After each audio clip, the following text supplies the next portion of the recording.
Za kuma a ji yadda bikin karrama gwarazan gasar hikayata ta BBC Hausa ya kasance a jiya.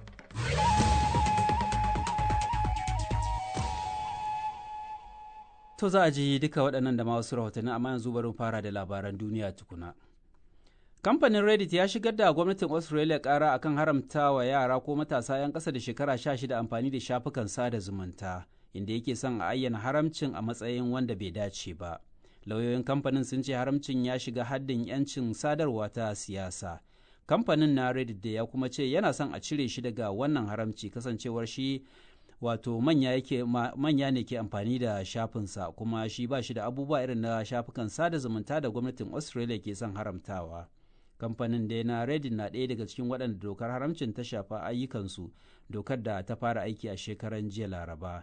Kamfanin ya ce shi ma yana da muradi irin na gwamnatin Australia na kare yara daga abubuwan da za su iya cutar da su a intanet. Amurka ta sanya takunkumi akan wasu jiragen ruwa 6 da ta ce suna satar fitar da man Venezuela, da kuma takunkumin ya shafi ƙarin wasu ɗaiɗaikun mutane da ke da alaƙa da shugaba Nicolas Maduro. Amurka dai ta ɗauki matakin ne kwana ɗaya bayan da ta ƙwace wani jirgin ruwa na dakon mai a gaɓar tekun Venezuela, kuma tuni fadar gwamnatin Amurka ta ce za ta kwashe man da ke cikin jirgin. Yayin da yake ci gaba da matsin lamba akan shugaba Maduro, Trump ya nuna alamun cewa nan gaba kaɗan Amurka za ta fara kai hari kan mutanen da take zargi da safarar miyagun ƙwayoyi ta ƙasa. The Venezuelan president claims that Trump's real objective is Wakiliyar BBC ta ce shugaban Venezuela ya ce ainihin burin shugaba Trump shine sauyin gwamnati, yana son kawar da shi ne daga mulki kawai. Mutumin da ya tsara yadda aka tserar da jagorar 'yan hamayya ta ƙasar Venezuela Maria Corina Machado daga ƙasar a ɓoye ya gaya wa BBC cewa an yi amfani ta hanya ne ta ƙasa da ƙananan jiragen ruwa biyu da kuma jirgin sama da guda ɗaya aka fitar da ita. Brian Stan yana da kamfani da ya ƙware wajen aikin ceto da kwashe mutane. Mr. Stan ya ce an ɗauko hayarsa ne bayan da yunkurin farko na fitar da Ms. Machado ta je karɓar lambar yabonta ta zaman lafiya ta Nobel a Oslo ya ci tura. Kamfanin na Aruba yana shirin kwashe 'yan kasashen waje ko da yaƙi zai barke a ƙasar. To labaran duniya na zuwa muku ne daga sashen Hausa na BBC.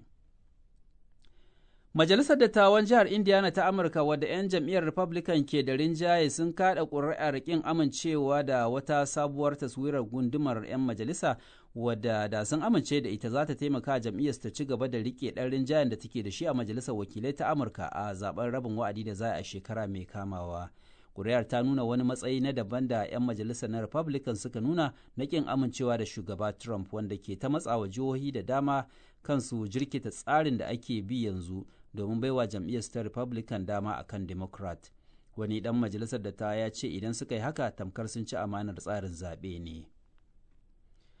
Shugaba Zelensky na Ukraine ya ce babban abin takaddama tsakaninsa da Amurka shine yadda za a kawo ƙarshen yaƙi da Rasha, shine har yanzu kan yadda makomar wani yankin gabashin ƙasar zai kasance. Ya ce Amurka ta shirya cewa dakarun Ukraine su janye daga yankin Donetsk ba tare da tilastawa Rasha ita ma ta janye ba.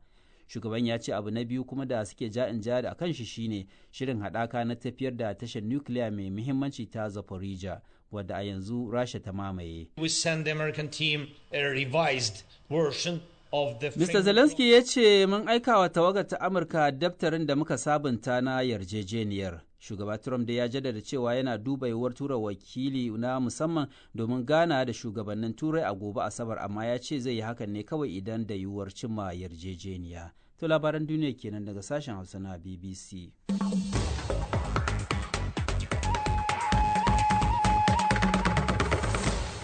To sai kuma rahotannin da muke tafa da su. Kamfanin fasaha da kuma sada zumunta na Reddit ya garzaya babbar kotun Australia domin kalubalantar matakin da gwamnatin ƙasar ta ɗauka na haramta amfani da kafofin sada zumunta ga yara 'yan ƙasa da shekara 16. Reddit yana cikin kafofin sada zumunta 10 da aka tilasta hana 'yan Australia 'yan ƙasa da shekaru 16 buɗe shafi ƙarƙashin wata sabuwar doka da ta fara aiki a shekaran jiya Laraba da ta gabata kenan. Ga fasarar rahoton Katie Watson daga birnin Sydney. Kamfanin na Reddit ya ce duk da cewa yana bin doka, amma ya yi amanar cewa akwai hanyoyi masu inganci da za a iya amfani da su wajen tabbatar da tsaron lafiyar yara a shafin intanet, kuma a cewarsa ra'ayinsa ya zo ɗaya da gwamnatin ƙasar. Kamfanin ya ce dokar za ta shafi sirri na mutane da kuma hakkin 'yan siyasa. Wannan shine karo na biyu da ake samun wasu da ke kalubalantar dokar a kotun kasar. A watan Nuwamban da ya gabata, wasu matasa biyu da suka shigar da kara sun ce haramcin ya saba wa tsarin mulki. Sai dai gwamnatin kasar ta dage da cewa matakin garzayawa kotu domin kalubalantar dokar da ta hana yara amfani da shafukan sada zumunta bai tayar mata da hankali ba. Tana mai cewa kawo yanzu manufarta ita ce ta taimakawa iyaye ba kafofin sada zumunta ba. Kasashen duniya dai sun zuba ido suna kallon yadda abubuwa ke gudana a ƙasar ta Australia. Yayin da masu fafutuka da kuma gwamnati ke cewa akwai buƙatar kare yara daga abubuwan da za su cutar da su a shafin intanet, masu adawa da matakin sun ce haramta amfani da shafin intanet baki ɗaya ba zai tasiri ba. Raliya Zubair kenan da fassarar rahoton Katie Watson. To sai kuma Najeriya, inda a jihar Kano har yanzu yunkurin tsohon gwamnan jihar na kafa kungiyar Hisba mai zaman kanta ke ci gaba da daukar hankali, inda wasu ke barazanar kai maganar gaban kotu. Masana da ɗaiɗaikun jama'a da yana ci gaba da tofa albarkacin bakin su game da wannan yunkuri, inda wasu ke cewa bai dace ba saboda lamarin zai iya tayar da yamutsi. Sai dai bangaren Dr. Abdullahi Umar Ganduje wanda zai kafa rundunar ya ce tsarin ba wanda zai haifar da fitina ba ne. Daga Kano ga ƙarin bayanin da Zaharuddin Lawan ya aiko mana. Ga alama dai yunkurin na Dr. Abdullahi Umar Ganduje na kafa kungiyar ta Hisba mai zaman kanta a jihar Kano yana ci gaba da tayar da kura saboda yadda tsarin yake fuskantar suka daga bangarori daban-daban. Tsohon ɗan takarar gwamnan jihar Ibrahim Alamin Little na cikin masu ganin rashin dacewar wannan yunkuri, inda ya ce bai kamata a matsayin Ganduje na dattijo ya yi kokarin yin abin da zai haifar da fitina ba. Halin da muke ciki yanzu na rashin tsaro sai ya zamana cewa kuma za a fito da wata kungiya ta Hisba mai zaman kanta, wanda abin da muka fahimta da maganar Hisba shine doka ce ta kafa ta, kuma Hisba suna iya, in mutum bai daidai ba suna iya zuwa, suna da daman su je su kama shi su kai shi wurin police a gurfanar da shi a gaban alkali. To a ce kuma Hisba independent in yayi ni ma naga cewa zan yi, kai ma za ka yi, wancan zai, to kenan mun kirkiro wata harkar dabanci kenan, ko da ba shi ake nufi ba, to amma hakan za ta zo ta kasance. A matsayin na ƙaninsa nake ankarar da shi, kuma dan a san cewa da gaske ne, shi sa na bi ta wannan layin. Ina ba da shawara da Allah da Annabi ya janye maganar da ake da fom da aka buga duk a daina, an kuma hakan bata samu ba, to in Allah da sai mu je kotu da izinin Allah. Yanzu har zuwa yaushe ne kuke ba wa shi Ganduje shawara game da wannan al'amari? Da shi da mutanen da muka ga sun fara raba fom, wanda aka ce shine Director General, duka dai mun haɗa su mun ba da lokaci zuwa satin nan na gaba. Gaskiya idan ba su janye a rediyo mun ga sun janye ba, gaskiya za mu je kotu. Abinda muke so mu je a kotu ba wai ƙararsa za mu kai kotu ba, a'a za mu je ne kotu ta gaya mana shin yana da hurumin da zai wannan. In kotu ta ansa ta ce